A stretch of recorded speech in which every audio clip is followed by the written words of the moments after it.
Dans 17 semaines, la ville de Saint-Tite va ressembler à ça. 10 jours de festivités, plus de 700 000 visiteurs. Le Festival Western de Saint-Tite n'a plus sa place à faire. Jeudi, le comité organisateur a dévoilé la programmation de la 58e édition. Cette année, pas de grandes nouveautés. Le festival va plutôt miser sur les éléments qui ont déjà conquis le cœur des festivaliers. On est dans une édition, on va dire, de continuité pour cette 58e édition-là. Bien évidemment, nos festivaliers viennent chez nous pour danser, pour s'amuser, l'ambiance, les spectacles et les rodéos. Donc, on répond aux besoins de nos festivaliers en continuant à s'améliorer sur nos différents axes.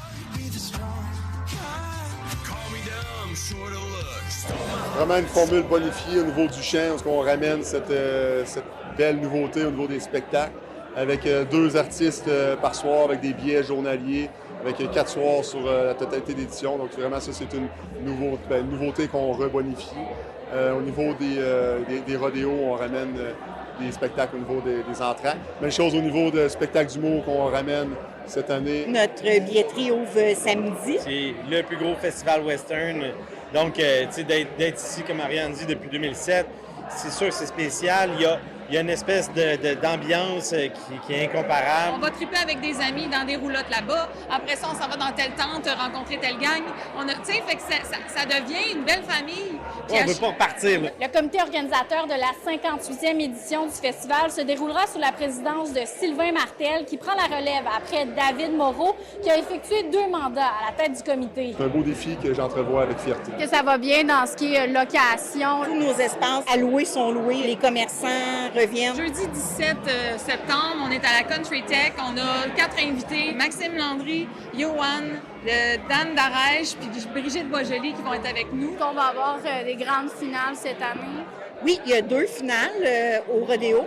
Il y a le premier dimanche 16h30, qui est une première finale des rodéos de la première fin de semaine. Puis ensuite de ça, on a la finale du dernier dimanche, qui est la finale des rodéos qui commence le mercredi jusqu'au dernier samedi.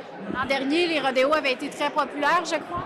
Absolument, 98 % des billets avaient été vendus. Les gens pourront déjà avoir un avant-goût du Festival Western de Saint-Tite cette fin de semaine, le 16 et le 17, puisqu'il y a des rodéos qui ont lieu à Saint-Tite. 2 rodéos professionnels de grande envergure. Samedi soir et dimanche après-midi, il reste encore des places. Qui dit 58e édition dit que la 60e arrive très, très vite. Le comité organisateur l'a déjà en tête. À Saint-Tite, Frédéric Bacon pour Nouveau Info.